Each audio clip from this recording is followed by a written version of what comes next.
is meant for an adult audience. Loveline may contain sexually oriented content. Listener discretion is advised. Now, here's Loveline with Dr. Drew and Adam Carolla. Well, that is right. It is Loveline. It's the last day of the week for us. It's Thursday night. We're going to go out on a high note tonight. It's just me and Drew. No guests. We've got Mike DeLuise, son of Dom DeLuise, coming in on Monday. He was the guy on 21 Jump Street. He's on Sequest. He's on NYPD Blue. He's all over the place. So we'll see him on Sunday. But tonight it's just me and Drew. Let me give the numbers out, Drew. Hold on a second there, Drew. Wait a minute. Let me just introduce Drew. Drew is a addiction medicine specialist. He's a board-certified physician. I got a quick question for you, Drew. You ever done any drugs? When I was 19, I ate about 4 boiled peyote buttons and stayed up all night but felt no effect. All right, so it really didn't kick in. You got to turn my mic on. Now, you guys, how long ahead did you guys plan that thing? Just for our listeners' benefit, I was sitting there talking into a dead mic, and they put a tape in of something that I read off of fax last night, for Christ's sake. Using the Lord's name in vain, Drew. Stuff like this makes me sick. You know, it's not that hard for me to go in there and rip off all those tapes off Mike's desk. All right, but you're a very big man who's interested in nothing but ratings. That's the beauty of you, Doc. Yeah, thank you. And Mike, I apologize. I carried on a little too long at the top, and Drew got wise to us. But let me give the phone numbers out.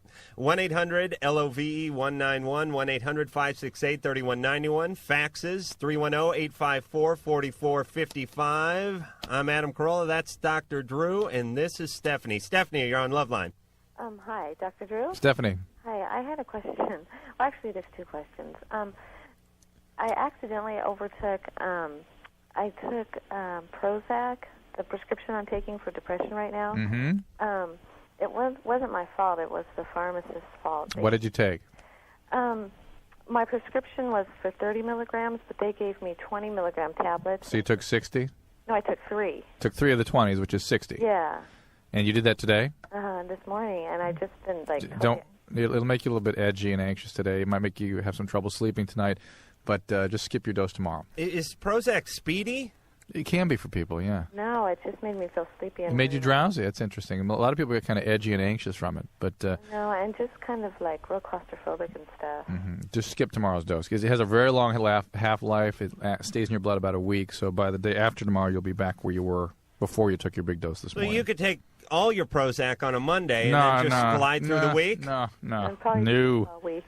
No. Another thing does it kind of take the urge out of sexual? Yes, it does. That's the most frequent and disturbing side effect that people come to me with about that medicine. In fact, all the medicines in that class, all the serotonin reuptake inhibitors, tend to cause that as a side effect. And we've talked about this before, that nothing is free. Yeah, you either have sanity or a boner, but you don't get both. Okay. Well, it just when you mess around with Mother Nature, there's a cost. There's always a cost. But the cost goes straight for the crotch, like a freaking arrow every time. Just because that's where your concern is, Adam, it seems like it's always that way for you. What do you mean? It's Stephanie's concern, Stephanie's because too. she's experiencing it. It's troubling and bothersome. And listen, the interesting thing about Prozac is I've been practicing and consulting as long as Prozac has been around. And when it first came out, you never heard that complaint. It's because it's a very effective medicine, and the people that were severely depressed, for whom it worked, were so relieved at feeling better they didn't care about that side effect. They never reported it. I know. Now I think every time I see someone on it or prescribe it, that's the side effect people come back with. I mean, it's a great product and everything like that, but it's just for the sexual part, it just doesn't cut it. Is there anything else that you could take besides that? Talk to your doctor. There's a lot of different choices these days. Oh, really? Okay. Oh, thanks a lot. Good luck. Terry. Hello? You're on Loveline. Hi. Hey. Question. Yeah. I just did a foursome this weekend.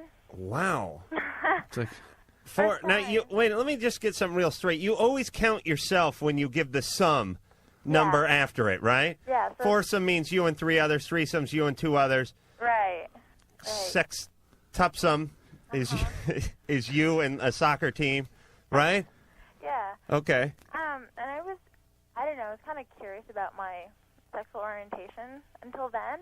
Oh, that straightened it out? Having a guy with like something in your butt and something in your crotch and something in your ear straightened everything out? The picture became more clear? Kind of. Well, I was just curious that, other females, but after doing it with another female or just like touching another female grosses me out now.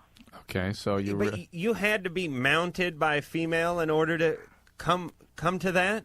Well, no, I just had to touch another female to come to that. I got to say, women, are they more experimental by nature in a strange way? What I mean is... No, they're just more open to their feelings about these things, and then they are sometimes willing to experiment a bit. All right, with but them. here's all I'm saying. I know guys who are gay, and I know guys who are straight, and the straight guys don't think about it. Right. I mean, it's not like I'm driving on the freeway one night and I get like a hankering for some schlong or something, and then I go, nah, I better not. I'm in a stable relationship. I don't want to jeopardize it. Right. I don't think about it. Right. I mean, I couldn't even imagine. It would be, if a penis touched me, it would be like an inadvertent thing at the gym. It would be a mistake, and I would wince when I thought about it. Girls aren't like that. They're kind of like, yeah. Can you understand why that would be, though? I mean, if you had to hypothesize, what would you think? I'll tell you what I think. I think the penis is much more dangerous sexually than a vagina. That's Terry, what I would think. Why do I ask questions like that of him? Why? I think it's more the fact that femininity and female objects are what we associate with eroticism and sexuality in our culture, and so everybody gets attracted. So to that. men appreciate women, and women appreciate and women. that's what's identified in our culture as sexual. That's true. And then also there are barriers to men even entertaining homosexual thoughts. In reality, men probably have it as frequently as women. You know what my barrier is? My underwear. Right. That would be the barrier. That's the only one, though, huh? Well, and then the pants that are up over the underwear, and then the sofa that my ass is planted against to protect the pants and the underwear. But no, that's true. Women will see a woman will see a woman. Oh, with the beeper. Drew gets beeped 3 times a show, and it always Just gets the him last pissed couple off. days. But let me just finish this point. When a man sees a good-looking guy, I'll go back. When a woman sees a beautiful woman, she'll go, she's really beautiful. Right. Oh, she's beautiful. Right. I mean, they'll go, oh, that Liz Taylor. Oh, when she was in her prime. Right. Oh. Right. And when a guy sees a good-looking guy, homo, look at him. Look at that homo. No penis at all. And it's funny that gay guys appreciate the women, too. That's right. They'll go, oh, Liz Taylor. Right. That's why gay guys love Liz Taylor. They'll go, Liz Taylor's she's getting a third hip put in somewhere. And I go, BFD. Who gives a rat's ass about Liz Taylor? And I go, oh, but she was so beautiful in the 50s. So the gays like the aesthetic stuff, too. That's right. Which is more of a feminine point of view. It tends to be. All right. I think I've straightened everything out. Hey, Terry, this is a case in point for me of why you shouldn't act out on your ambivalent feelings, that for the most part you end up with a lot of unpleasant feelings and more confusion when you do that, wouldn't you say? Do you have more confusion? Yeah, well, just unpleasant. She's a little clearer on things, but she's also regretful, and you don't feel good. And do you feel bad? Wait a minute, you're thrusting that on her, you tell Drew. me, Terry, is that accurate or not? it's really sick to my stomach. Oh, I guess that would be a good feeling out of it. Okay, Terry. The point is, somehow our culture has gotten the idea, at least these days, that you're supposed to act out on every whim you have, and I'm telling you. Don't do things you're not ready to do. Don't do things until you're really clear it's what you want to do. It generates all kinds of feelings that you don't anticipate. Well, everyone thinks they have to go out and do it in order to figure out they don't want to do it. Right. Like, it's crazy. I don't want to be sodomized. I don't want to be ran over by a truck. Right. I don't want to pierce my testicles. I don't want to walk on glass. All things that I know I don't want to do without even coming close to trying them. Drew is being paged again. Drew, could you get your mind on the show, please? Patrick, you're on Loveline. Hey, how you guys doing? Good. All right. Hey, Adam, got something for you. No, it's not a chick. Hey. Was at the zoo the other day, and I found out that snakes, you know how their tongue goes out and like forks off and all? Yeah. Their dick does the same thing. Really? I am dead serious. But they can't spit it out and grab like a lizard or something with it, can they? By God, I wish. Wouldn't that be dangerous capability if man had a penis like a gecko lizard's tongue, where you could just be at a mall or something and some good-looking girl you could like from 20 feet away just whoosh, pop and like reel her in? Could you imagine what would happen to society? You would have to put your girlfriend in a cage and put wheels on it and roll her around just to go shopping. Hey, now, so long as I'm in the cage, it's cool. Well, no, you're not in the cage, Pat. We're putting No, in the cage with her. No, we're putting her in a cage to keep her away from you and your gecko penis. All right, thank you for the very important information. Drew, did you know they No, I didn't know that. And I still don't know if that means there were two of them or just a split. Forked. I'm thinking forked. Snake phileo weenus. Reptiles speak with fork penis. That was my American Indian, by the way. Beautiful. Audrey. Yeah, I was just calling. I think you guys are great, and I just want you to know that I'm not getting any sex just because I called you. My boyfriend's mad at me. Oh, because you called the show? Yeah. Where is he? He's in bed next to me. Let me talk to him. Hold on. I want to talk to you. Hello? Poor guy. You're not giving Audrey any sex tonight? Well, we just got finished a little while ago. Oh, you did? Called you, yeah. Yeah, she called in with a problem. You know what it was? Yeah, I know what it was. Yeah, premature. What? Premature ejaculation, she said. That's what the screener told us. I'm gonna beat her. Now, don't kid about that. All right, better get Audrey back. All right, put Audrey back. You go back to your little Baywatch fantasy. He's too stimulating. Hello? Audrey. Yeah. You had a question. Okay. I went to see my doctor because I wasn't feeling too well, and it turned out that she told me I had like a yeast infection, which that doesn't bother me because that's like normal female stuff. But then she told me that I have some sort of cellular overgrowth that she says is like transmittable from like either sex or like she says there have been like rare cases of nuns getting it, and I'm just worried like Nuns? Oh, you're. I know what you have. Yes, she has hymen mazumame. She's growing a hymen. That's what it is, right? I wish I was, but I doubt that. Or immaculate condyloma. Yeah. Are you talking about warts?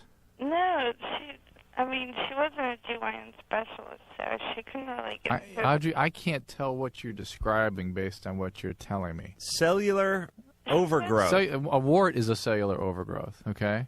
Okay. So I suspect that maybe she was sort of softening without using, because people panic at the term wart. Right. And maybe she was trying to sort of soften the language for It's you. like when people call me eccentric or colorful or abrasive instead of an asshole. You know, there's certain terms that just they're more pleasant.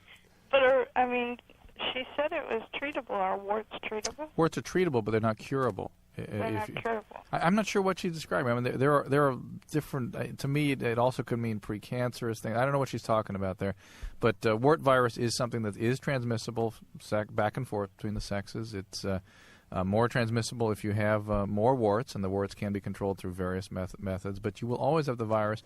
You will always be potentially contagious, and you will always have an increased risk of cervical cancer if you're a woman. Drew, let me ask you this. First off, found out something interesting. Found out that saw it on the news today. They were talking about what is it when you have your uterus removed? Hysterectomy. Hysterectomy. They were talking about instead of removing the lining, they flush it out with hot water, and that works. They've been testing it on sheep. Right. So this is a new thing apparently. It's a new human study going on. Right. Yeah. So Ann, Thanks the for sharing. producer, you are in fine shape, baby. What, do you want to flush Ann out? Well, Ann gives herself like she's.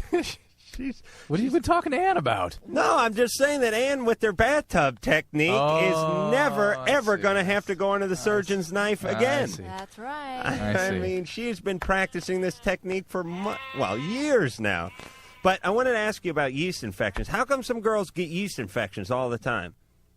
Is there a personal story here? God damn it. Yes, there's a real urgency to this question, I suspect. Yeah, when I do that, yes. I mean it. And, because they do. It's really, there are reasons that people can get predisposed for that. Medication, stress, diabetes. Too much girth in the penis. Well, new sexual contacts. Anything that changes the environment in the vagina. Some people get it from condoms.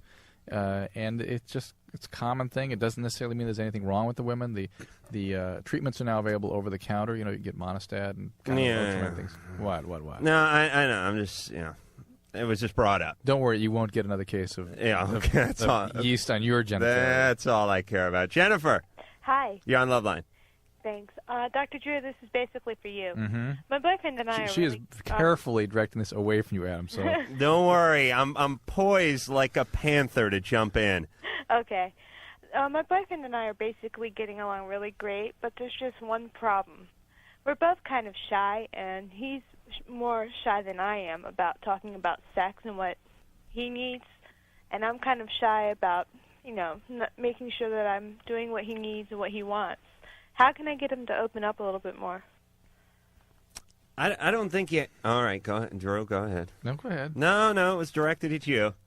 Well, you're going to talk anyway. You Yeah, might as well okay. All right, here we go. Jennifer, Uh-huh. here's my thing. You find out what a guy likes sexually, and a guy finds out what you like sexually, much like a dentist when he's looking for a cavity. Mm-hmm. Now, here's the way a dentist works. You open your mouth, you lean back in the chair. I have no idea where I'm going with this. He takes that godforsaken stick, and he starts pointing around it, and he starts poking. Mm-hmm. And eventually you make a face and go, ah, ah, ah, ah, ah, ah. And he knows maybe he's went a little too far. Okay. So he moves back a little with the drill or whatever it is. He watches you. He sees when you tense up. He sees the expression in your face. He sees your body language. And it's the same thing sexually. You get involved. You start doing some stuff. You start stroking. You start rubbing. So you're you saying, start experimenting. all right. Then you get out the drill. So you're saying that he doesn't have... No, they don't have to talk about it necessarily. They have to sort of explore. Yeah, I mean... How long have you guys been together? We've been living together for the past year. We've been together for 2 years. Living together for you. Yeah, it's time for a cleaning. Do you know what I'm saying? Yeah. Do you perform oral sex for him? He's kind of timid about that. He's not really too crazy about that idea. Are you... What is that? Yeah, well, no, I know, Adam, you just can't understand that.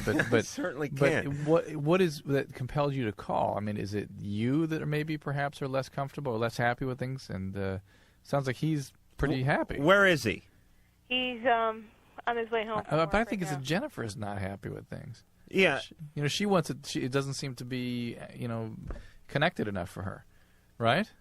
Is he not floating your boat sexually either? No, but he's doing everything he needs to do. All right, he's got no passion. He's like a boat with no sail in his wind, just floating around out in the open sea. Am I right? No. Yes, I am. You want a man with some initiative. You want a man who can grab a handful of your hair and say something dirty in your ear, smack you on the behind a little bit and say, "Tonight, baby, we're doing it this way." Am I right, Jennifer? Kind of. Yeah, you want a take charge guy. You want a pirate. You don't want the cook. You don't want the guy down in the galley peeling the potatoes. You want the guy up on the mast in the crow's nest going like, "Avast there! I'm coming on board!" and batten down the main hatch and the gangplank and all that crap, right? Yeah, kind You of. want a man. He's not acting like a man. Well, she just said that he's timid and has trouble opening up and stuff. He's very, very shy. Yeah. He's very timid. And all you can do is encourage him and make him feel comfortable and reassure him that you're there for him. No, Yes, you need to rattle his cage. He's like a sleeping bear at the zoo. You need to take a metal cup and drag it along the bars a little, poke him with a stick, get him pacing around there, give him a paw at you a little. I think once their relationship becomes more comfortable and he feels more they're comfortable. living together For a year. For a year. Okay, They should be maybe- bored of each other sexually by now. No, not necessarily. No, there's no boredom at all. Or I'm not bored. Oh, you don't sound bored. Yeah.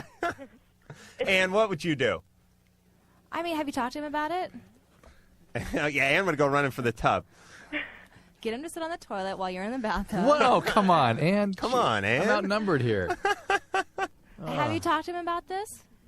I try to get him to talk, but he's really shy about talking about anything that has to do about sex. He's just one of those people that's really shy and reclusive. Is he religious? Did he grow up a certain way? Brought up, that No, sex is he's not bad? very religious. He's just very timid and very shy. When it comes to the actual act itself, he's not. It's just talking about it, and I'm kind of like insecure about, Let me tell you. Don't initiate things. You need to introduce something to sort of stimulate him, like a drink or something. I mean, and some 9-inch nails and a couple of beers, and then you need to get like a riding crop and yell "Mach Schnell" and smack him in the ass. You need to kickstart this guy. You need to get him going. Being nice and just talking to him and just, coddling him is going to get more of the same, more oatmeal dumped on you in the sack.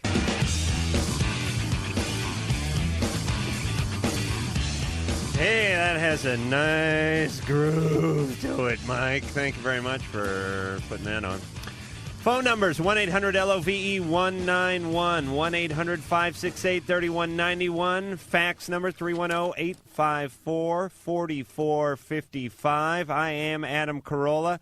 That is Dr. Drew. Yeah, that is. Yes, he is. He's going through some faxes. Yeah. He got off his pager. He's ready to go. He's 100%. He's a team player. April. Hi. You're on Loveline. I have a problem for Dr. Drew. Go right ahead. Me and my boyfriend last had sex on Sunday, and ever since I've been bleeding ever since. 5 days, 6 days, huh? Yeah. Well, it's kind of been off and on, but today it was like really bad. Is your period a little bit early? Is it? No, actually, my period won't come till like the 20th. 20th of February. Yeah. This was your first time having sex? No. It was not your first time. Well, are you on the pill or anything like that? No. Are you on medications? Nope. You ever had any ovarian cyst or endometriosis, any of those sorts of problems? Having intercourse can, for some women, stimulate bleeding, more commonly near the menstrual period. Why you'd be having that now, I'm not sure. Do you normally have very regular cycles? Yeah. Very regular. Yeah. No problems at all. I'm just like, okay. It's when it's supposed to be. Yeah, every it's time. probably nothing, frankly, but you ought to see someone get It's it. probably Probably nothing. That intercourse can stimulate bleeding. For 5 days? It's not 40 days and 40 nights, Adam. It's 5 days, and it's been intermittent. Yes, it's not Noah, uncommon. 5 days is plenty. No, it's very common. It's a little bit longer I than I would bleed for a expect. half hour, I'm running for the emergency Yeah, but room. you don't 5 bleed- days. You don't bleed 3 days out of every 5 days every month. I don't? See, that's where you're wrong. If you do, you need a special test. But I'll tell you what, there are certainly other things that can do this: ovarian cysts and endometriosis and growths inside the vagina and cervix. So you ought to have it checked out just to be sure, okay? Okay. All right. All right, April. Well, she seemed pretty jovial for Well, it's someone not who that was big a- bleeding it's for not 5. that big a She's deal, got Adam. one foot in the grave. Oh, for Are you Christ's nuts? Renee. Yeah, hi, Adam. Hi, Drew. Hi. Hi. Okay, well, this is my problem. Well, I lost my virginity when I was 14 years old. I was going out with this guy for a little while, and, I don't know why, but I gave myself up to him. And, How old was he? He was 16. And was that the first time you ever had any kind of sexual What? encounter? Was that the first time you ever had any kind of sexual encounter? Yeah. And, so I ended up sleeping with him after a pretty short time, and I was kind of stupid. I was pretty young. This is about. And you thought, let me paint the usual scenario for a 14-year-old. You were convinced this was the guy you were going to marry. Exactly. And therefore, it didn't matter, so you might as well have a physical relationship with him because, of course, he was probably threatening to leave you if you didn't. Exactly. Well, let me continue my story. Guys are really pigs, aren't they? Yeah, you speak like you don't have a penis, Drew. I don't know who you're trying to. I'm not quite sure what your angle is here, Drew. As I see you, you're a guy, so you go around guy bashing and look at you. You got the scrotum, you got the penis, you got a little hair on the lip. You're a guy. I do. So quit bashing guys. All right. Some guys. Yes, go ahead, Renee. So, I ended up after we had sex twice, and then I ended up feeling really uncomfortable, and I said, this is just not right. And right. So I ended up telling him, I don't feel comfortable doing this. Good. I'm too young. Healthy reaction. And he dumped me. Ugh. And he totally broke my heart. And since this is my first guy, I was just really attached. Sure. It was really hard for me. Sure. And after that, for about a year and a half, I just couldn't get close to any guys. Of course. I met this guy that I totally liked, and he wanted, things didn't, he wanted to have sex with me, but, I just couldn't, And then maybe a half a year after that, I met this other guy, and I ended up sleeping with him, after, this was maybe, 2 years after the first guy. And that went really bad, too. Why? I don't know, it just didn't work out. We had sex a few times, and, I don't know, just things weren't working between us, and we started fighting a lot and stuff. All right. And this was, I don't know, this was maybe a half a year ago or so, and ever since then I just can't get myself to be with any guy. I just can't, and I can't like get close to any guy, and I don't know why, you know. Well, no, if you... What do you mean you don't know why? Yeah. Everyone who's listening knows why. You had some bad experiences. You were genuinely hurt. Yeah, guy's no different than like you put your arm down like a badger's burrow or something, and you get bit 3 times in a row, and you want to know why you're a little reluctant to reach down it. That's why. Right, and I'm not so sure it's an unhealthy kind of a position for you to be in. And I've heard other young people your age complain of this kind of thing. They do something way too early. And the healthy reaction is, gee, that really hurt me. I'm going to be more careful next time. And maybe when I'm older and better able to make mature choices and manage these situations, that's when I'll do it next time. And that's like now I'm just thinking I'm just not. You're not. That's right. And that's correct. A good impulse. You're not ready, and you might get hurt again. And so take it easy. Take it slow. When you're older, you are more confident of what it is you're doing, the choices you're making, then do it. You know, Drew, I was driving here tonight thinking about the circle of life for a man. You listening to The Lion King or something on your way in? No, I think I was listening to some talk radio or something. But I was thinking about the circle of life, and I was thinking, here's how it goes. Okay. Here's how. I'm 31 years old. I go out with women. I go with women in their late 20s, and sometimes my age, whatever. These women all have a couple of stories, not unlike the stories we hear here. Some a-hole boyfriend, lost their virginity a little too early. I'm not saying everyone was raped and everyone was abused, but everyone's got some story about some guy that screwed them over, some boyfriend that ended up screwing one of their friends, and all this and that. And I realize, at my age now, you sort of have to live with that. You mean you're living with the memory of these guys that kind of screwed them over in the past? The consequences, really, not just the memory. Right. Exactly. Yes. Worse than the memory. But here's the circle part. Drew, would you look at me when I'm talking? I'm listening. Here's the circle part. I've done my share of that crappy stuff. Now, I wasn't a cad, but I've broken a couple of hearts or screwed around on somebody or did a few things that were maybe a little out of line when I was 18, 19, 20. So somewhere, and this is the circle part again, some guy is having to pick up after my mess. I see. You see what I'm saying? It's more of a karma, the scale of justice thing than a circle. Yeah, right? Yes, the scale of justice. Right. That somewhere you have to live up for the ills of your predecessors and peers. That's right. Yeah. You may not have to pay your own debt, but you may pay someone else's debt. All right. What call do you want to go to, Drew? I know you told me. I can't think. I'm just too astonished and I'm startled by that. The circle of crap. Yeah. Holly. Hi, how's it going? Good. I just have a couple comments from a show that I was listening to last night. Last night. Mm-hmm. Some guy called in about marijuana being an aphrodisiac. And you guys agreed with him? No. I remember that call, and I felt kind of weird about it. I didn't challenge him very much on it. No, yeah, that's true. We went real fast past No, you that can get stoned and enjoy sex a little more sometimes. Yeah. That's not accurate. The reason I was calling is because I'm taking a human sexuality course at the college that I'm at. Right. And we had just learned about aphrodisiacs and sexual response and all that wonderful stuff. Right. And it just said that all it basically does is basically about the same thing that alcohol does, which is lower your inhibition, so you're more sexually promiscuous. What is an aphrodisiac? Holly, let me give you a little more sophisticated medical interpretation of this. That there is a subset of humans that have a very strong euphoric response to opiates. I think I resent that, but I'm not sure. Go ahead. Resemble that or resent that? Just go ahead. And it is they are always alcoholics biologically. They have parents or grandparents who are alcoholics. Non-alcoholics never have this response that I have ever seen, and not all alcoholics have this response. But people, the first time they get high on pot, it may even take a couple of exposures to pot to get their brain conditioned to the point that they get this experience. But they will have this epiphany, this euphoric experience where they just love it. They just think it's a euphoria they experience, and they preoccupy about that drug from that day forth. Mm-hmm. It's a daily preoccupation. Those people, because of that sort of stimulant euphoric effect, sometimes can have some enhanced sexual responsiveness. So for people that are, and this guy that was calling the other night was a marijuana addict. Okay. And so for him, it seemed to be something more for him. All right. But eventually it will become the opposite, because that person will continue to smoke pot regularly. They'll get depressed. They'll get higher estrogen levels, lower testosterone levels, and it will work against them in the long run. All right. Could you step off the soapbox? And that's not a soapbox. I'm just stating some facts. I'm just stating the facts as I understand them. All right, Mr. Judge. Yes, Mr. Squaresville. You're like a 40s film on marijuana, for Christ's sake. No, wait a minute. No, I can't even accept that, because it's just as I see it. I have no people want to smoke pot? Fine, smoke pot.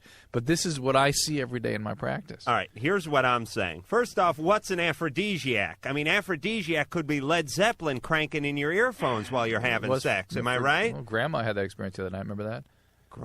Oh, yeah, Grandma was into the Zepp. That's true. It was a call we had last night. Okay. Aphrodisiac is anything that turns you on a little bit more or gets you in the mood. Right. Now, for some people, it's a beer. For some people, it's 2 beers. For some people, it's 9 Inch Nails. For some people, it's a hit of grass.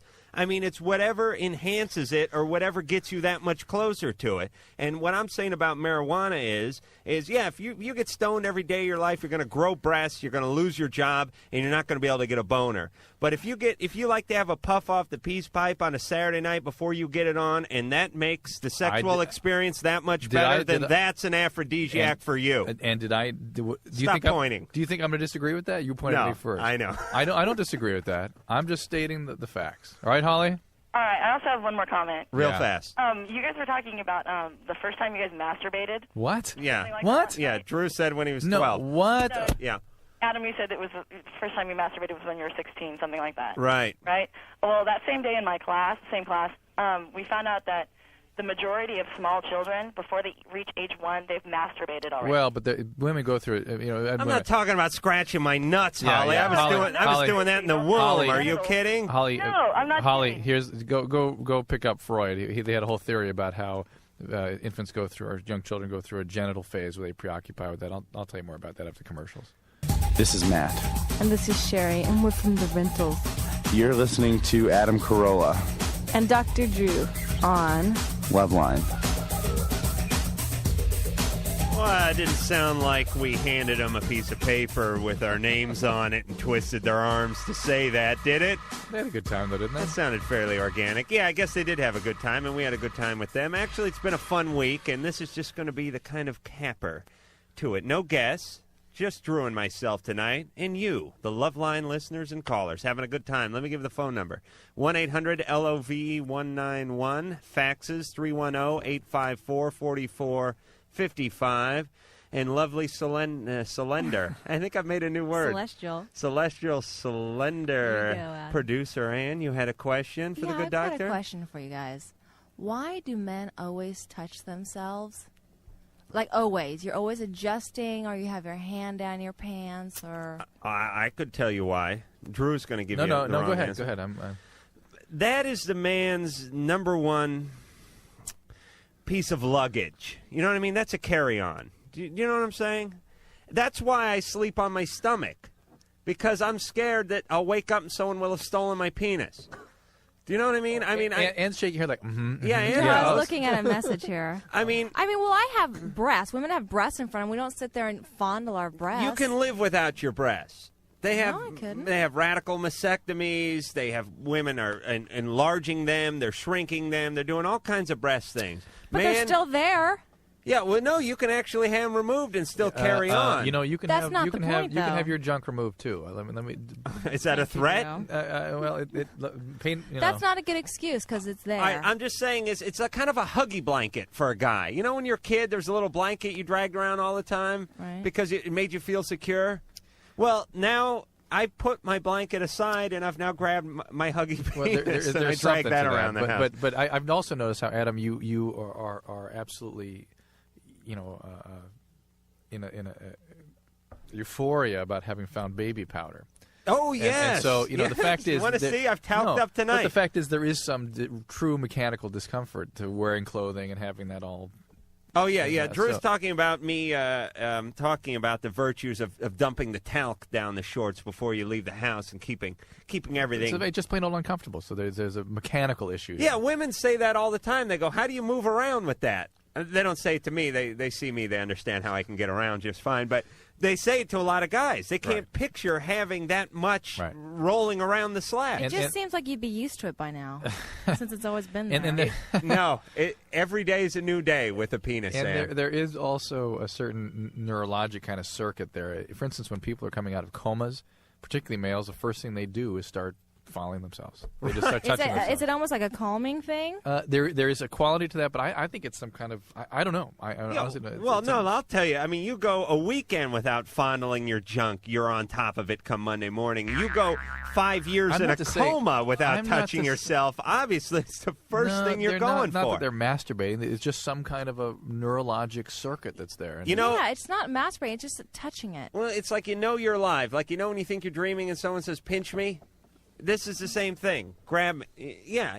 Calls. Yeah. And it's a form of expression. Say like, hey, up yours, or you want some of this. You want to keep it handy in case you need to use it. That's all I'm saying. Kat? Hi. Hi, Adam. Hi, Drew. Hi, Kat. Hi. I have a big problem. Mm-hmm. Okay, I'm dating this guy. He's 32, and I'm 18. Is that the problem? Yeah, and I don't know how to tell my mom and stuff. And he's black, and I'm Asian, and several. Over the years in this program, we've heard a lot of complaints from children of certain Asian culture, first generation in America, particularly Korean. Korean parents are very, very rigid and strict, and concerned that their children marry other Koreans. They really will not accept anything else. Is that your situation at all? Or? No, I'm Chinese. Chinese. Is there a real problem there with your parents? Are they real reluctant to look? I just don't know how to tell my mom. Well, they'll let you go out with with like a Japanese guy your age. Yeah. Right, but they don't want you going out with the Nipsey Russell, right? I mean, when an old black guy comes over, I mean, obviously. No, but he's not old. He looks young, and he's a lot of fun. Well, I don't. We don't have any problem with it. No, I don't. I mean, I know 18. I mean, that's not. 1832 is the bigger part of the problem, as far as I'm concerned. Yeah, but oftentimes women are more mature than guys. 1832. You're going to date somebody in high school? When I was in high school? No, now. No. Okay. I didn't mean to laugh, Kat, but no, okay. I couldn't. No, I couldn't do that. Or even a freshman in college. Even a college student you'd have trouble with. Because they'd be smarter than me. Okay, at first I lied about my age. That's why we start to go out and... You told me you're 17? No, I told him I was like 21 or something. Mm-hmm. Right. And then they got to know each other, and then they formed some sort of bond, and they liked each other. And let me ask you this at the risk of sounding insulting. Okay. Usually when these things happen, it's two people that were having trouble finding people. And, I don't mean that as a slight to you, Kat, but I'm just saying... How can you say that? I'm not sure that's true. Yeah, of course it's true. If Kat about maybe not... The 18-year-old would be flattered by any older man paying attention. All right, this guy's not getting any. Right. I can tell you that right now. If he's not going out with 26, 27, 29-year-old women. He's very attractive. And can't figure out why no one wants to date him. Oh, a lot of people want to date him. Well, I don't know. Yeah, maybe not. No, he's a model, come on. What, hand model or foot model? What's he model? He's a model? Yeah. You no, he's an actor too, so I don't know. Well, look, we don't know the guy. And the guy is he an okay guy? What? Is he a good guy? Yeah, he's very nice. All right, you guys want to keep the relationship going. I do. And okay. I think he does too. He does too. Well, don't bring him over the house. What? She has to hide it? I'm not saying stuff him under the porch. I'm saying just don't bring him over the house. What if they get serious? Yeah. Well, then you cross that bridge when you come to it. So at this point, it's not her parents' business, basically, right? I'm saying if it's a sort of need-to-know basis. Obviously, your parents aren't going to be happy about this. Obviously, why? Well, because Kat just mentioned that they're not going to be happy about this. But is that just Kat's perception, or they might be accepting of it? Who knows? I mean, we don't know that. Nobody in the Asian culture is going to want to see, and I'm not going to... You are more racist than I thought you were. Oh, come on. You know the Asians. Oh, come on. Come on. Come on, it's a compliment. I'm complimenting their culture. By what? Because let me tell you about the Asians. I know Asians. Here's how Asians work. Now, when you say it's Asian, everybody. It's not black, not white, not Mexican. I'll tell you how 40 it works. cultures. All right, I'm telling you how all 40 work. They're very family-oriented. Yes. They're protective. Yes. They're into... They take care of their old. When the grandma, when white people, when the grandma gets like in her 60s, we dump her off at a nursing home, shove an IV and a catheter in her, and we're out. We're gone. We're going to go golf. They take care of their own. All right. And there's certain rules that they have that they try to abide by. So they're afraid of diluting their culture, right? And those sorts of systems that they rely on and feel comfortable with. Well, yeah, because, for instance, the blacks aren't famous for that, and neither are the whites. Everyone's going to send me letters saying this and that, but there's differences between cultures. The white man just as bad as the black man, just as bad as anybody else. I'm just saying this. They don't want to dilute their culture. They have a tight culture. As a white guy, we don't care. They value their culture. Okay. That's right. They don't want to dilute it. They want to keep the tradition going. Maybe they're into Buddhism. Maybe they're into whatever religion they're in. They don't want to dilute that. Right. And that's why they're into it. You think my dad gives a rat's hiney who I go out with? He has no culture to dilute. He doesn't care. Just as long as I don't get AIDS and I'm straight, good, fine. He cares if you're straight. No, he doesn't even care about that. Thought he was pretty open-minded. All right, so don't bring him home. Okay. All right? Unless you get serious, and then it's their time. Really, then it's the parents' problem, not hers. I love the look on Drew's face when I begin to explain the Asian culture. Well, when you start sounding like Jesse Helms, I get a little bit disturbed. Now, listen. It's getting to the point where you can't point out any differences in any cultures without being a bigot. Well, I'm telling you, there's differences in cultures. All right. And I'm not pointing out bad ones in the Asian cultures. All it's a good one. That's why they're kicking our ass up and down the planet and everything. All right. Let's go back to the phones. Mike. Hi, how you guys doing? Good. We're all right. I've been dating this woman for the last couple of months, and I've really been getting close to her. And the problem is that she happens to be dating one of my friends. She an Asian broad? Oh, stop. No. Stop. Anyways, it ends that she's sleeping with me and my friend both. Very nice. That's healthy. Asians would never do that. You see, they wouldn't tolerate that in their culture. Go ahead, Mike. And she's not really, nonchalant about it. We all hang out at the same places. We all have the same circle of friends. She is not nonchalant about it. Huh? She is nonchalant, or she's not. She's very in the open about it. You know what I mean? So the other guy knows about it too? Oh yeah. She's casual about the whole thing. See, we hang out at the same places. So we have the same circle of friends. And do both of you guys really like her? I don't know how he feels about it because we haven't been able to talk to each other for the last couple weeks. Because of this. Funny, yeah. And how do you feel about her? Well, I really like her a lot. I mean, I have a lot of fun when I'm with her. It just bothers me that she's going out with one of my friends and sleeping with him. That's a bad trait. But if I remember, if I got the story right, she was dating him first. Yeah. Oh, yeah. If you give a that's like saying, did you break up with her? Did she break up with you? And you go, it was mutual. That means you were dumped. And the when who was she dating first means it's him. She was dating him first for a while. And okay, so you're the home wrecker. You just happen to be calling us. Because he's always she's always saying she doesn't want a relationship with him. All right, she doesn't want a relationship with anyone. Everyone's always saying something, but listen to what I say for a minute. This girl is flawed to a degree that she is having sex with both of you who are friends at the same time and having some sort of quasi-relationship with both of you at the same time. This is a bad trait. Now, it's your fault. It's this guy's fault. It's her fault. It's that Asian caller's fault we had a few minutes ago. It's everyone's fault. But I'm saying is you don't want to necessarily get hooked up with someone who's capable of this. And who's not going to return your intimate feelings. You're developing all these strong feelings for her. They aren't coming back at you. Right. Now, I'm not saying she should be crucified for dating two guys at the same time, but I'm just saying obviously she's not all that serious about you, Mike. It's time to move on. The people at Loveline are back. I'm one of them, Adam Carolla. Another one is Dr. Drew, the board-certified physician. The phone number, 1-800-LOVE-191, 1-800-568-3191. The fax number, 310-854-4455. And Mark, you're on Loveline. Yeah? Yeah? I have a question for Dr. Drool. Drool? Drool? Is that your name? Are you goofing on... Dr. Drew? Drool? Straighten up. Dr. Drew. Okay.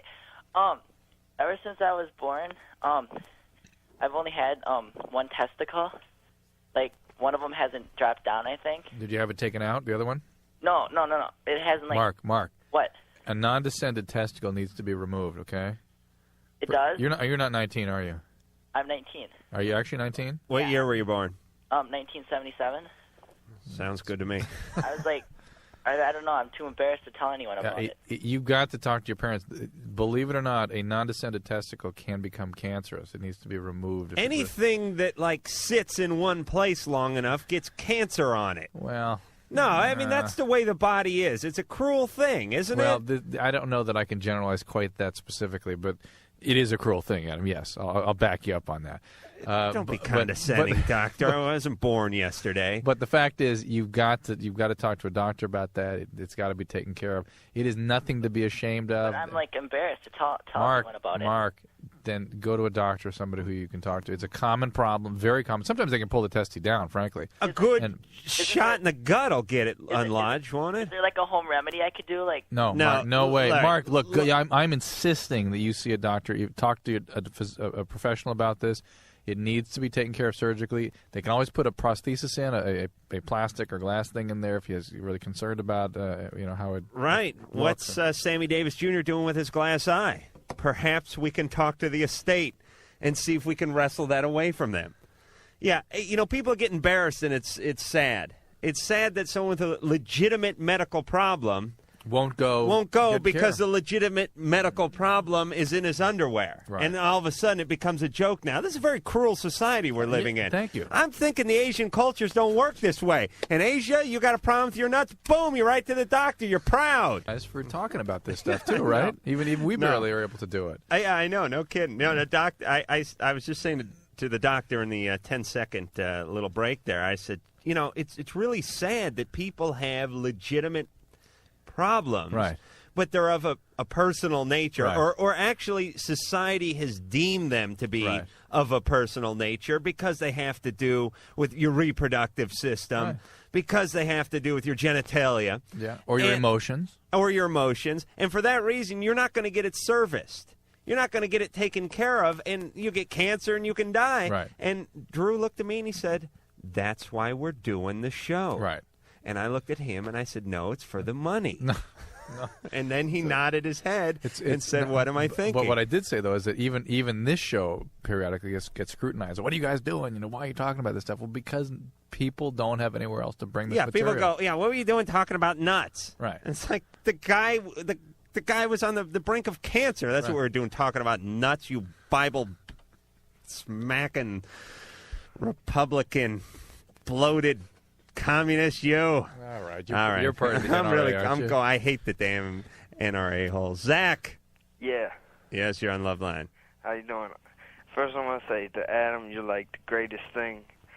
You're just hilarious, man. I just crack up at you every night, man. Thank you, Zach. Areas and stuff. Like Zach sounds stoned off his ass. Zach Spicoli. Yeah, I'm calling. I have a question for Dr. Drew. Right? It's like I used to be like really into drugs and selling drugs. You used to be? Yeah. You're still smoking pot, though. It means earlier this afternoon, I think. Yeah. You're still smoking pot, right? No, not really. Tonight was the first time in a while. No, he put the bong down to get to the phone. He's not smoking pot right now. But I mean, I was into heavy stuff like cocaine and heroin and stuff. Mm-hmm. And now I switched girls in his place, and I'm like really, really sexually active. I mean, like many different girls. Every week it's a different girl. Zach, the thing about addiction is that anything that stimulates your reward center can be part of the addictive process. You will condition your reward center to anticipate certain levels of stimulation with cocaine and heroin, and the heroin will negative condition it such that being without the heroin will feel terrible, and you'll try to fill it with something else. And right now you're trying to fill that with women. And you're also... Actually, he's trying to fill women with his penis, but go on. Well, and be that as it may, you haven't replaced anything. You're just kind of switching around. You're crossing over to different substances. Now it's pot, then it's going to be alcohol. It'll get you back to heroin and cocaine eventually. You can't be activating that part of the brain and expect to stop your addictive process. So it will go on absolutely categorically so long as there are chemicals or behaviors that stimulate that part of the brain. Yeah, and I just belched up a big ball of curry. I don't know if you picked up any of that, Drew. Drew, did you pick up that curry? Well, I appreciate you blowing it over this way. That was kind of nice touch. Zach, I wish you could be in here. Your Zach, he'd probably try to eat me. You're so baked. Hey, that guy smells like food. Zach, listen. Here's what Drew's saying. I wasn't clear enough? No, that was clear if you're a Martian. I'm going to tell you what Drew's saying. No, you're very good. But Zach's things are a little fuzzy for Zach at this time of the evening. Zach. It's like Zach, you're substituting. It's like when you go to one of those AA meetings and they have a 10-minute break and everyone flies out the door and lights up a whole pack of cigarettes and shoves it in their mouth. It's a little different for that, though, because that doesn't actually go to the same part of the brain. That's the same behavior, is looking for something to stimulate that part of the brain. But it turns out that sex and thrill and pot and alcohol and cocaine and speed and heroin all go to the same place. And working out. I mean, people get addicted to things that are good. I don't trust any of these women you see on these infomercial commercials that are all stridated and tan and shaved. I'm starting to get a boner, actually. But I mean, these women that are just nuts. Adam, you know what I mean? make Zach laugh a few more times later, please. Hey, Zach. Yeah. Give me some sugar with that laugh.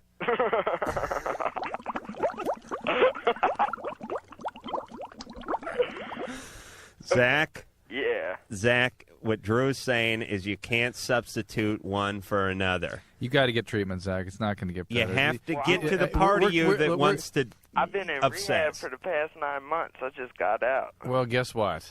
You got to get back into a structured environment. You didn't get it. But Zach, it's great that you're not doing the crank, and it's great that you're not doing the smack and all that. But you're still substituting. You don't get it. And you're still Zach. hurting people and hurting yourself. You don't get it. But let's not bash the guy too much. Hey, you look, put the drugs away. It is very difficult for a teenager to get recovery. It's very difficult. I understand that. It's an abstraction. Especially when your whole environment's littered with drugs. When there's drugs around you and when your life's been messed up and it's the only thing you've known that helps make you get away from that and feel okay. But I'm telling you, it's a life-threatening illness, and you're on a slippery slope here, Zach. And I'm sorry. We're kidding around a lot, but it's serious business. Yeah. Okay, so, Zach, we congratulate you for getting off this stuff. I congratulate you for spending 9 months sober in a recovery home. That's great, but it's time to get back. But well, the first night I got high in a while, and I went to an NA meeting. I just got back a while ago. Well, you went to NA, then call you your came sponsor. back and had a bong load? Yeah, call your No, I did it before I went to that. Zach, call your sponsor, all right? Call your sponsor, okay? All right. And I... All right. Oops. Well, he went on long enough. I could see Zach at the NA meeting, stoned off his ass. They're presenting a 5-year cake to someone, and Zach charges the stage. Ray, Yeah. you're on Loveline. Oh, hi guys. Hey. I got a question for Drew here. Yeah, Ray. Drew, I've been having. Hold on, let me get this pen out of my mouth. I've been having sex with my girlfriend a lot. Yeah. And I'm not circumcised, and you know the way the foreskin is connected to the head and stuff and all that. Right. Yeah. With that little thing, that piece is getting sore. It's kind of turned like a reddish kind of color. Right. Sore. Right. What's that? That's a sore. That's it.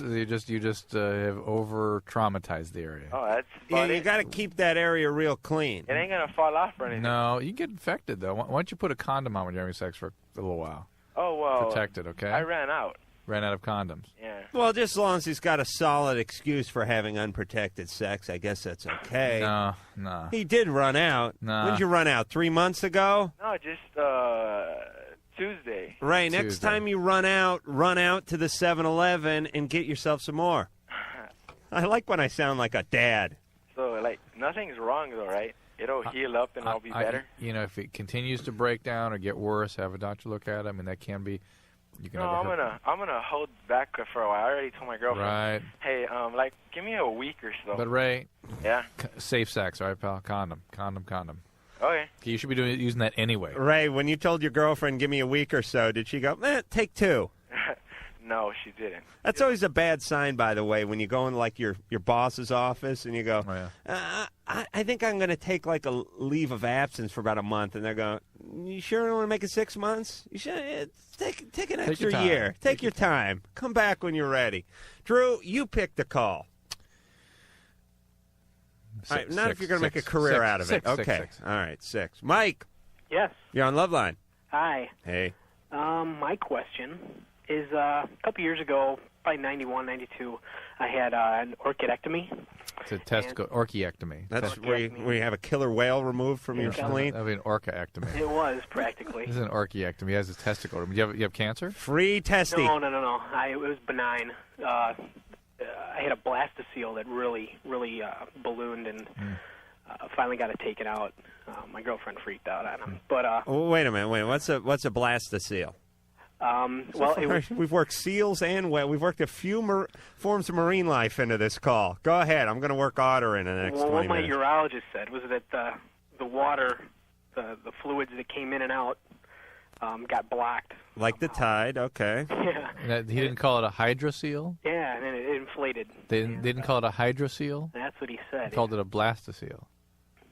Blastocele? Drew's got a puzzled look. No, blastocele. I'm a biology major. It wasn't a blastocele. It was a hydrocele. Yeah, he Right. just pulled some part off of a flower or something that he heard about today. No, he's talking about the blastocele was the part of the after the morula you get a blastula. Okay, so, all right. All right, no one knows what the hell you're talking about. So what's your question, Mike? Anyway, I was talking to my dad the other day, and he was freaking out. He was wondering about my fertility. No problem. Because they took out the whole test. No problem. And I was wondering about. Not a problem. Your other testicle will compensate. Mike, did they? Mike.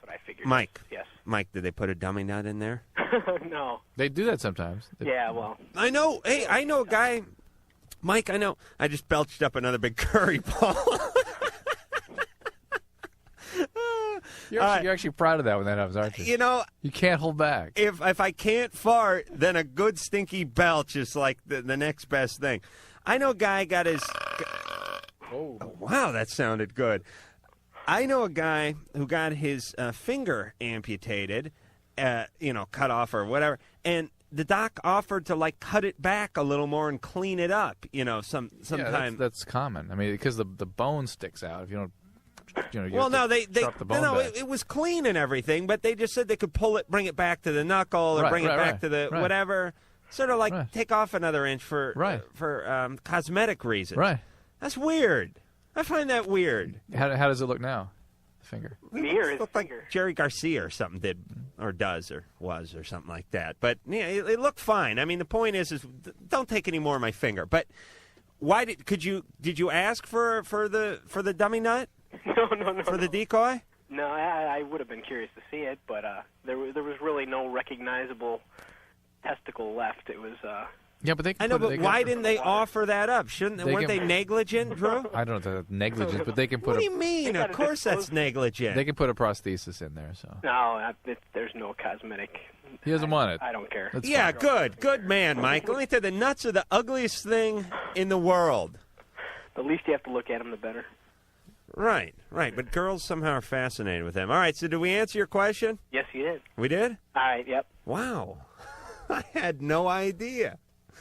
Brianne. Yeah, hello? Hey, you're on Loveline with Dr. Drew and Adam Carolla. Hi, I have a big problem. Mm-hmm. I'm really in love with my boyfriend, and him and I really love each other. Mm-hmm. But he is so insecure. He doesn't trust me at all. Mm-hmm. Like, if I'm with a guy or something like that that's just my friend, he freaks out, and he just doesn't understand that he's just my friend, and he thinks that I'm happier with the other guy than with him. Uh-huh. But I don't know what to do. Well, you kind of, you got it pretty good. You said insecure. Most of the time people just call him and go, he's really jealous. Right, or he's really protective. Controlling. He's really controlling. But he's really insecure. Yeah.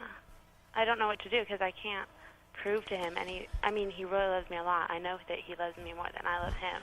Well, there's definitely things you can do that are going to set him off. I mean, if you're rubbing on the guy, or your posture is such, or you're flirting with the guy, then obviously that's going to set the guy off. But if he's going to be insecure and there's nothing that you're doing to cause it, then that's his problem, and I don't know what you can do about it. There's nothing I can do. Well, he has to do something. He's so afraid he's going to lose you, he's going to push you We're away. always getting in fights over it. Yeah, he's gonna I just push think you our away. relationship would be so much better without it. It might blow the relationship. But, I mean, that may just be the dynamic of the relationship. That may be what he's drawn to. No. Mm-mm. Now you're right. No. I have no... No, it's that he can't accept the intimacy without fearing losing it, and he gets so wrapped up in the fear of loss that he's actually end up pushing her away, so he doesn't have to experience the intimacy anymore. Do you think he'll ever change? As he gets older, he'll probably change. Right. No, Well, he's older than me. how old is he? He's 18. People, males tend to get better that way. They tend to get more confident in relationships and able to handle them, and women too, to some extent. Yeah, they do get better as time goes on. I mean, by the time this guy's 40, there shouldn't be any problem at all. By the time that whole prostate problem kicks in, there should be no trouble at all. But now, seriously, it becomes like a self-fulfilling prophecy. Correct. I'll give a real short and interesting story. I do the morning show here at the local station, K-Rock.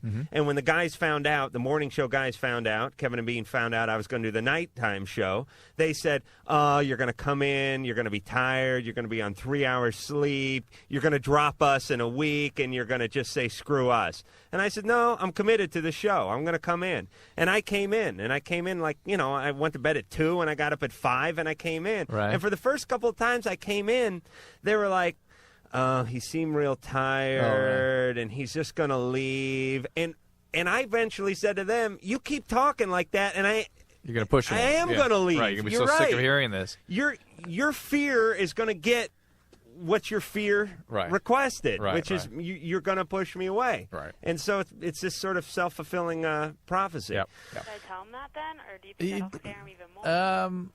I would tell him that it's putting the relationship in jeopardy, so he understands how important it is to lay off, and constantly reassure him and constantly support the positives in the relationship and how much you're connected with that, and hopefully you can tolerate the rest. Yeah, and don't do it in a combative way. I mean, there's nothing a guy... no hostile. Guys are so damn immature, especially at that age. You come after them and it sounds like an argument, they're out of there. Rachel. Yes, hello. Hi, Adam. Hi, Drew. Hi, you're on Loveline. Rachel. Hi. I'm 18, and I'm married. And I think I'm falling for another guy besides my husband. How old is your child? Excuse me? How old is your child? She's 10 months. 10 months? 10 months? Yes. And who is this other guy? He's a guy I met at school. Just recently? Yeah, last semester. How long have you been married? First started. A little over a year. How old is your husband? He's 22. And what's going on in that relationship?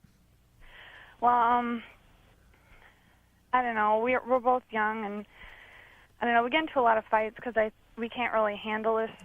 I don't know how well we're handling this. The child or the marriage or what? All of it. You're kind of overwhelmed by the situation. Yeah. How bad are the fights? Some of them gotten pretty bad. Like what happens? I don't know. There's been times when we've yelled and screamed, thrown things. I don't know. It almost got physical one night. Does it make sense to you that you might be trying to seek refuge from that kind of a unpleasant situation? I mean, does it make sense? Yeah. I mean, I love him and everything, but it's just... But I understand. But does it make sense that you'd want to just hide out and get away and try to give yourself some relief of some type, and boom, you take a hostage. Find some way to hide out. Well, Rachel, Mm-hmm. how long you been with this guy? We've been together. It'll be 2 years in July. We've been together. Were you married because of the pregnancy? We were engaged before we found out, but we were planning not to get married for a while. And then we found out I was pregnant, so we just decided, well, we'll get married now. I'll tell you my personal opinion of part of the problem that I think that young marriages have is the curiosity thing, which is I'm old enough to know that everyone's about the same and it don't get any better. But you're not. And you marry the first guy that comes down the pike, and you can't help but wondering what this guy sitting next to you in your social studies class would be like, what that guy would be like, and he can't help but wonder what she would be like, and you think you've missed out. then you go around and you sample everyone, and you realize, they're all about the same. You could have stayed with the first person. But there's a curiosity factor. So you think that's what she's falling victim to? I don't think this guy's the right guy for her. I think if she didn't get pregnant and bring it to term, I think they probably wouldn't have gotten married. Well, and I think there's a lot of strife in the home place, and she's looking for an escape. Yes, like you said, because home means arguments and a crying kid. And the kids evoke intense emotion in you. If you feel overwhelmed by that, and your husband's threatening to beat you, what a horrible situation to be in. Well, he's not exactly threatening to beat me. Well, but it almost came to physical violence. You've said that. Well, she could have been kicking his ass. We don't know that. Whatever. It's unpleasant. All right, but Rachel, you owe it to your kid, and you're 18, but you did get married, and you did have a kid. Therefore, you're an adult. Right. You know what I'm saying? And I believe strongly in commitments, and I think you need to find a way to live up to this commitment. Don't go with the impulse that you're feeling for this other guy. I would suggest that you try to get back in touch with what it was in your husband that you had before all the stressors hit. That obviously you guys loved each other intensely, and that there is some basis for this relationship, and you got to find that again. What you need to do in the meantime is find ways to relieve the stress. Both of you are young and don't know how to manage and cope with the intense stress you're under. Rely on family, if they're social workers, social services, whatever's available to you, take advantage of that. And try to relieve the stress wherever you can and focus on this relationship and try to heal what's happening here and see if perhaps you don't just suddenly get more involved in your husband and less involved in your friend at school.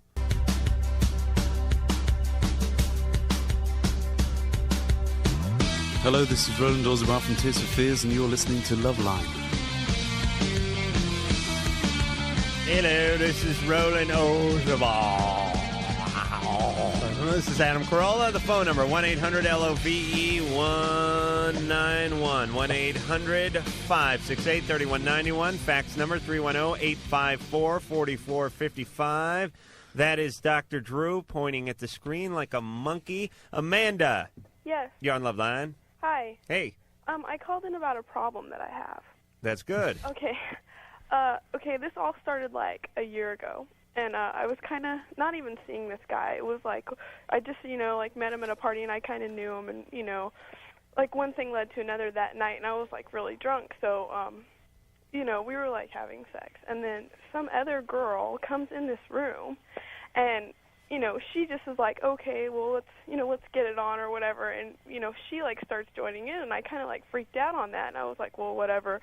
And after that experience, I never really talked to this guy again. And I knew him, but I never really. Oh, wait a minute. Did she join in or not? Yeah, but I kind of I totally freaked out on it, and I was like, okay, well, whatever, and I kind of after that, it's that's where it ended for me. Did you freak out, get up, buckle your bra, and leave the party, or did you freak out and grab a boob?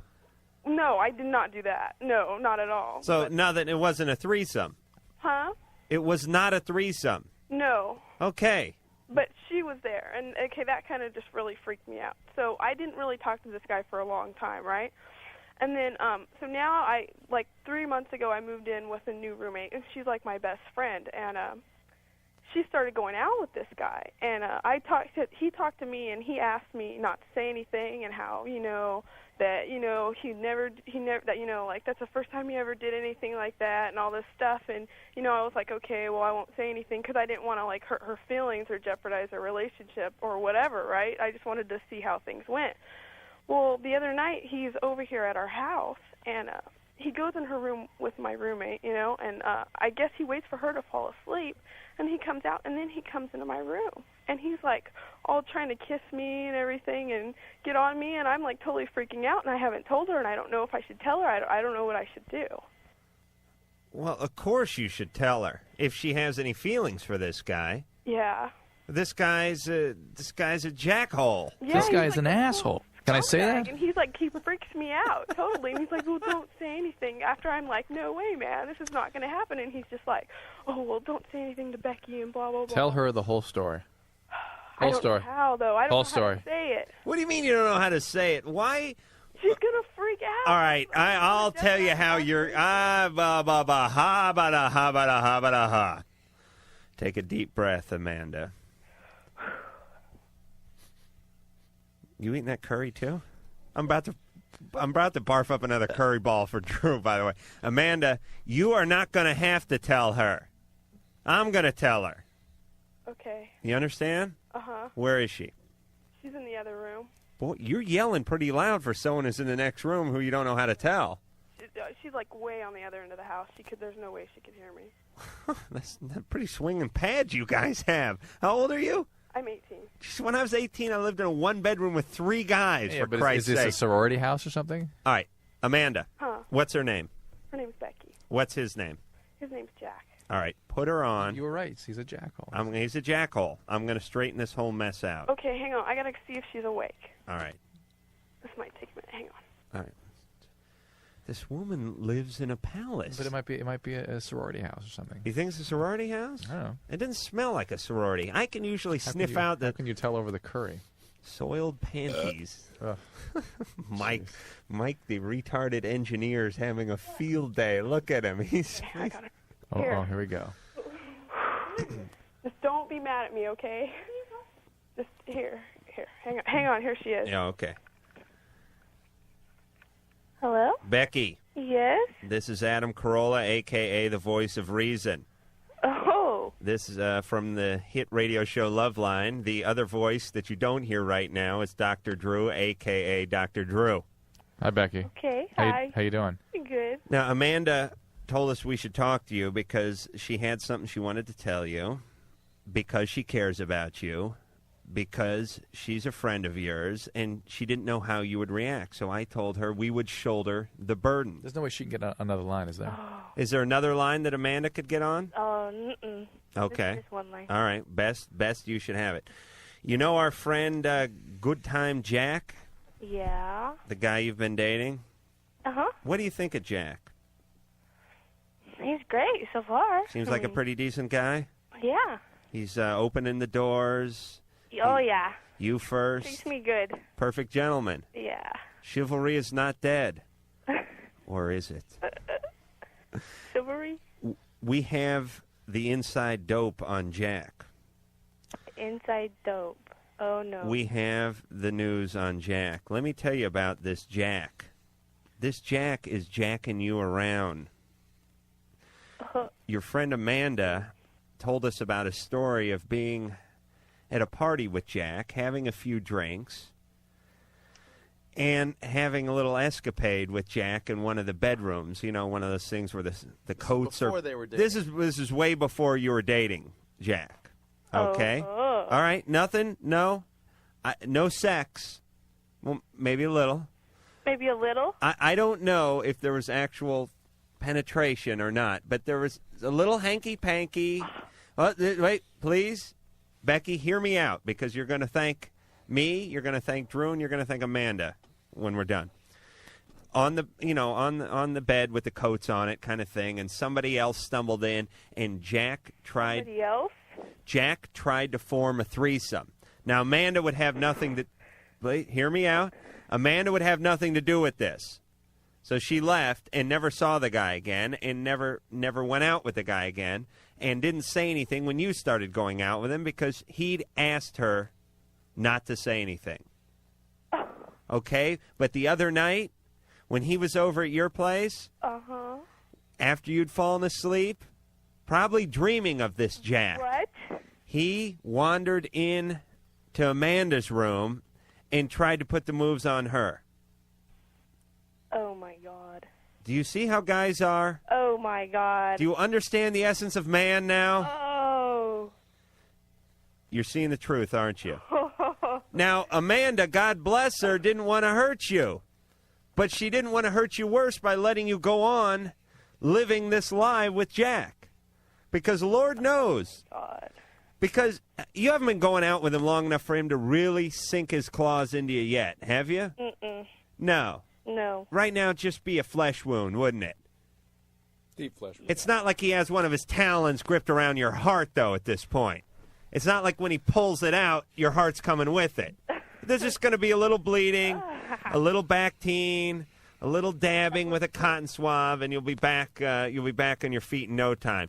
This guy Jack is a bastard. Hell yeah, he's a bastard. Now, do you understand the situation? Oh my God. Do you understand? Yes. Sorry to get you up for Are you? bad Are news. you? Oh my. He's supposed to come over. Oof. What time? Pretty soon. Pretty soon, I huh? hope they're not near Culver City. What city are you in? What city? Fresno. Jack's coming in. All I'm saying is if you're going to let Jack sleep over, you better sleep with one eye open. No, I don't think so. All right. Maybe Audi. Now, you're not mad at Amanda, are you? No. She's just looking out for you. You understand? Yeah, I know. Let's talk to Amanda to make sure this is all Men, closed. I know. All right, so you're cool with this. Let us talk to Amanda real quick back there, Okay. right? All right. Sorry about all this. Yeah. That hurts. Yeah. Oh, Don't look at me that way. Hello. all right. Amanda, Yes. I smoothed it over. What'd you tell her? The whole story. I told her you're a lesbian. What? No, I told her the whole story, and she's fine with it. She's not fine with it. Well, no, she's fine with your end of it. Growled at me.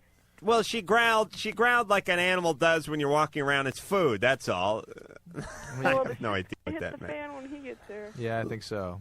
Listen, And, but it should, I suspect. Yes. Although he's going to deny it, and be on your guard, Amanda. I bet you. I'm just gonna take off. Well, he's going to try to No. make he's going to try to make it your fault. yeah, you're going to have to You be have the to hang in there, you're going to have yeah. to be the witness because if you go, by the time you get back, he will have sweet talked Becky into believing that you're a psychotic, spiteful bitch. Right, it was all your fault. Oh. Okay. All right. Great. Just take a shot of courage. Stay with honesty. Wait by the door with a net, and when he comes to it, you both jump on him and beat him like a frickin' seal. Seal? Well, people beat seals, you know. That's a horrible image. And let me just make this call. I didn't lead into that well. Let me try that again. Let me use this call as an example. A lot of people are reluctant. A lot of people have reservations about letting us talk to the roommate, letting us talk to the dad, the lover, the girlfriend, because they think we're going to turn it into a joke, Right. because they think we're not going to handle it correctly, because they think the situation is going to be worse after we're done with it. And they're probably right. But all I'm saying is in this case, it worked out just fine, or at least as fine as it could be. James. Yes. You're on Loveline. Okay. I got a stupid question for you. Fantastic. Let's say that you turned into a woman for some reason. All right, hold on. All right, I just sprouted a hymen. Go ahead. Okay. And would you become a lesbian?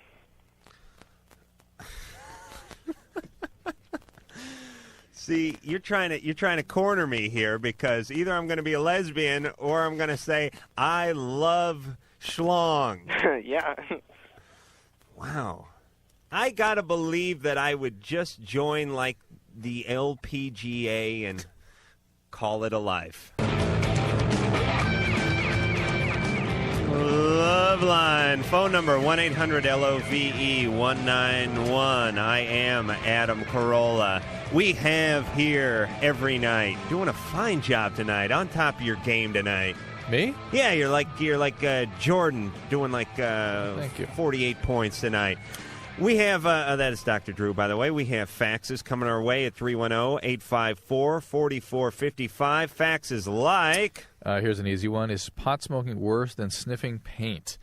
I'd have to say actually not. The inhaled hydrocarbons like whiteout and gasoline and paint are extraordinarily damaging to the frontal part of the brain, the part of the brain where your conscious mind and your intellectual mind exists. What if you turn your back while you're doing it? Still goes to the front. Wow. Here's another one. Last year, my dad contracted hepatitis. The doctors didn't know what kind it was. They said hepatitis is a common generic name for diseases with similar symptoms. He wants to know how his dad got it and whether it can come back. You really need to know what kind of hepatitis and even whether or not it is a viral hepatitis. Hepatitis literally just means inflammation of the liver. Viral hepatitis, there are at least three major types, A, B, and C. B and C are sexually transmitted. They're transmitted through blood products and maybe through other kinds of intimate Blood contact. products like sausage? No. Okay, because they have what? blood. Oh, okay. All right. Hey, Drew, it seems like I wasn't hearing so much about hepatitis 5 years ago. I'm glad you said Don't that. go nuts. I just brought it up. Well, the reason I'm glad you said this because when the AIDS thing was preoccupying everybody, I kept saying, hepatitis C, you were going to hear a lot about. Hepatitis B, there's a vaccine for it. It's important that people learn about this. Hepatitis C, 60% of the time causes chronic liver disease. Half of those people will get cirrhosis. Maybe 10 or 20% of those will get liver cancer. It's a devastating disease. It's transmitted just like AIDS, and it's going to be more common, I suspect, someday. You know, I said the same thing about arena football, but it still hasn't happened. Amy, Hi. you're on Loveline. I need advice big time. We're the guys. All right, I hope so. Okay, my husband, we've been together for almost 4 years, and we've been married for a little over a year. And when we first started going out, sex was great. It was awesome. Sure. You want to know why? Because we're just met. Well, here's the way guys work. Guys have to do a better job sexually than the last guy you were having sex with at the beginning.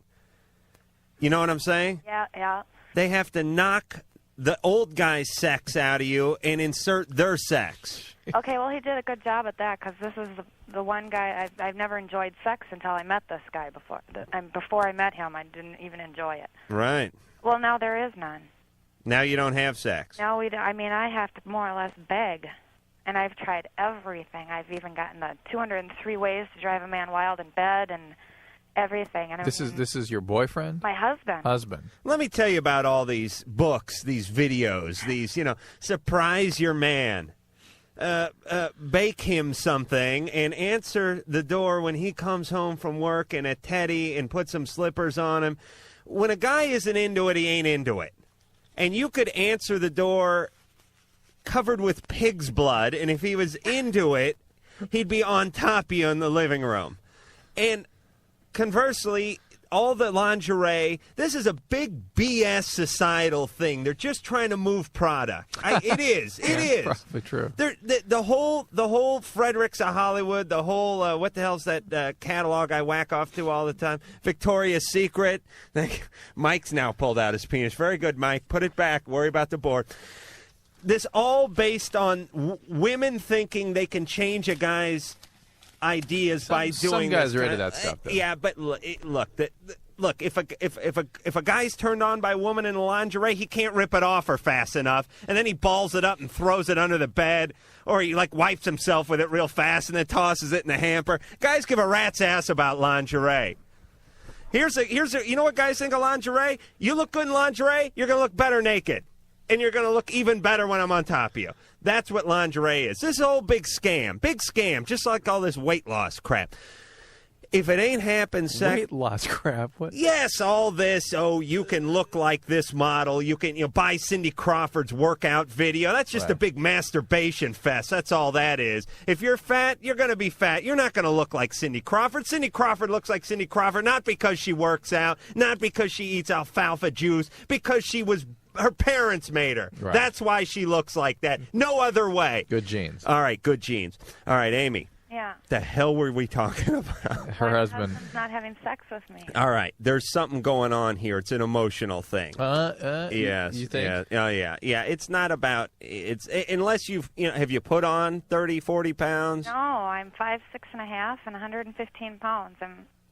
I have not an ounce of fat on me. All right, I don't mean to say that a man cannot love a woman who's put on a few pounds, but I'm just saying, is there anything physical that's changed? I'm looking for change. Well, my breast dropped after I had our 2 kids, but he doesn't seem to have a problem with that. I do, but he doesn't. He says he doesn't have Well, a problem with exactly. that. That could be it. And just the whole having the kids thing.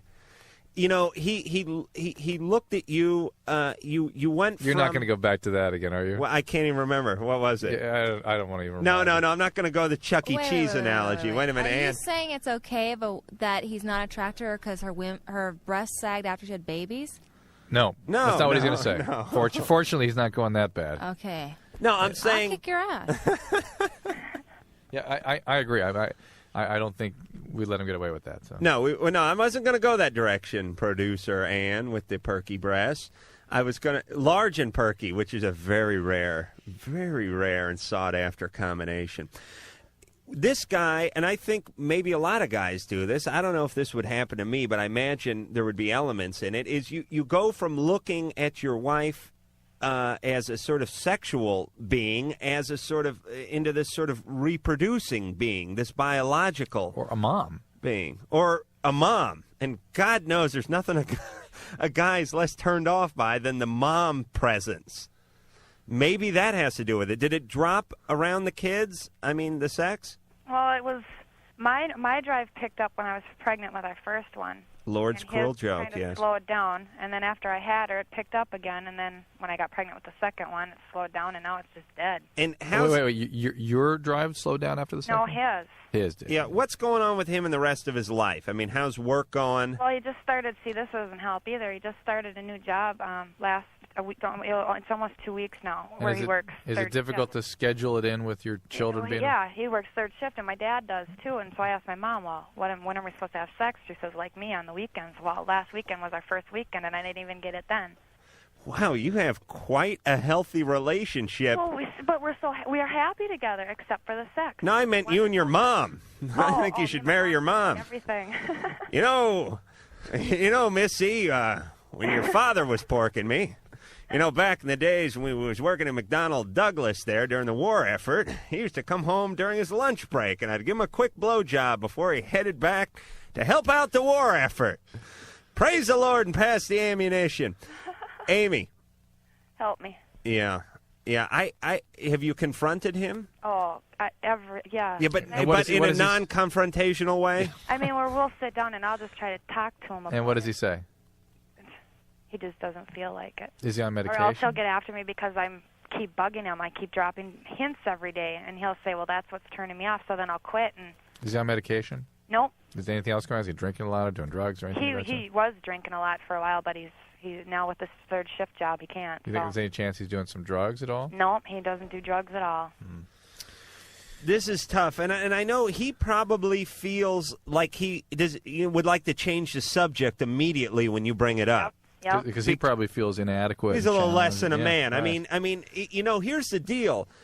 Men lose interest in sex sometimes. I mean, they're not that different from women. I mean, it's okay from a societal standpoint for a woman to go, I don't want any. And everyone goes, I understand how that goes.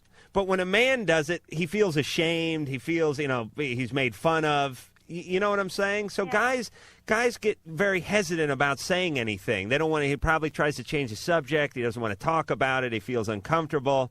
I don't know. Would he go in? Could you guys do some therapy? I'd be willing to do it. I'm not sure if he would. Maybe. You ought to do that. Yeah, I think there's some issues that you guys need to sort of tackle. I don't think it's one thing. I don't think it's your right breast dropped an inch and he's turned off. I think it's probably a collage of things. Right. Well, do guys have another spurt of how when they're teenagers and going through puberty and they have that? No, it is a steady decline. It is a steady decline. Yeah, but that doesn't. Your husband's not 50, is he?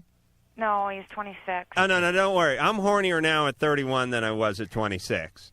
I had a little bump in my steady decline. I hit a little speed bump and something got jarred. But don't worry, I'll be back. Good luck, Amy. Talk to him. Try to get some professional help. Sounds like as long as you're committed to one another, you really do love each other, and there's nothing else going on in the relationship that's more. And just approach it from that onerous. angle, and let him know you don't need to get it done tonight. But you're just worried it's symptomatic of something more serious. And it really, if you don't want to get professional help, really find a way to focus on the relationship. Go away, spend time by yourself, carve out time where you guys are just together by yourself, away from your kids, where you can focus on the relationship, focus on one another, and not be distracted by all these other stressors in your life, his work, your kids, other things, and maybe reconnect and rebuild back your relationship. Or just start doing the pool man. What? Do we have to do commercials now? Well, we got 2 minutes. No, because I don't want to do that. I don't care what you want to do. Jimmy's been on hold for now 100 minutes. Yeah. I was waiting for the thing to keep going, but obviously I pushed the button. Jimmy. It's been forever. Jimmy, you've been on hold for 100 minutes. Pretty neat. I'm sensing a little hostility. Go ahead, Jimmy. No, everything's fine. Okay. Listen, is it bad for a girl to be penetrated after she's gone down on you using coke? If she's using cocaine? No. She put cocaine on Jimmy's penis. I'm guessing a small line. She, snorted it off your penis? No, going down on me with it on there because it's an anesthetic. Oh, wait. I gotta figure this out. I gotta sort this out. She rubbed it on. You there. rubbed cocaine. Cocaine on your penis, which is a topical anesthetic, but not that great for skin. But all right. I've just heard that it's bad for a girl to get it in there. Cocaine is cut with. And You've never heard that before?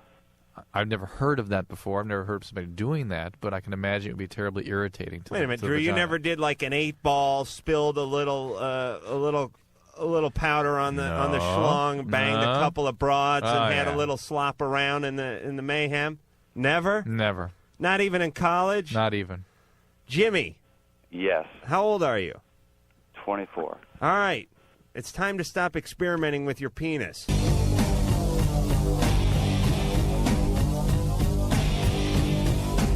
We are rolling right along because we're almost out of time, almost out of week. Mike, you're on Loveline.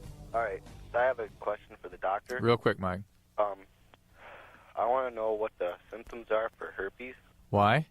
Why? Because 8 months ago I ended a relationship with a girl, and I just found out a couple days ago that now she's got herpes. And I want to know, from what I hear, they're like red sores and stuff, but they pop up within 2 or 3 months. 2 or 3 weeks. 2 or 3 weeks typically, and they hurt and they burn, and they're sort of coalesced together, and you typically wouldn't miss them. Though sometimes people do, and they tend to recur. That's that. God bless them. Sean. Yeah. Hey, Adam, I have a question for you. Go right ahead. Make it fast. All right. I have a huge crush on a professional athlete. Which one? He's a figure skater. That'll work. And I was wondering what you think I should do. Should I pursue it or should I not? Is it Brian Boitano? No. Which one? Actually, he's an amateur. It's not that little Scott Hamilton. The guy looks like Chaka No. from Land of the Lost. Gross. No.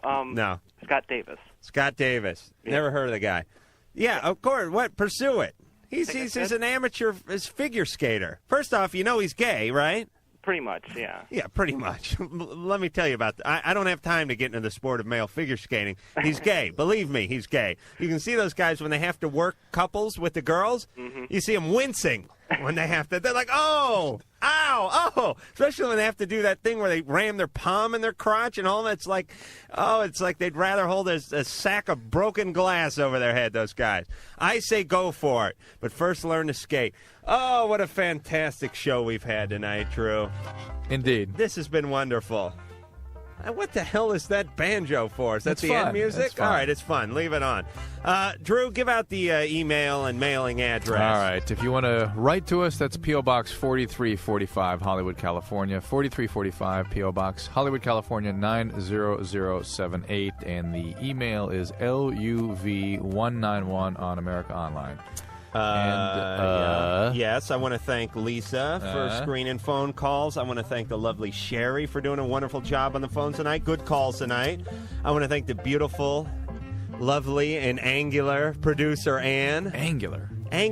That's lean and mean. I want to thank what would be the opposite of angular? I want to call Mike this.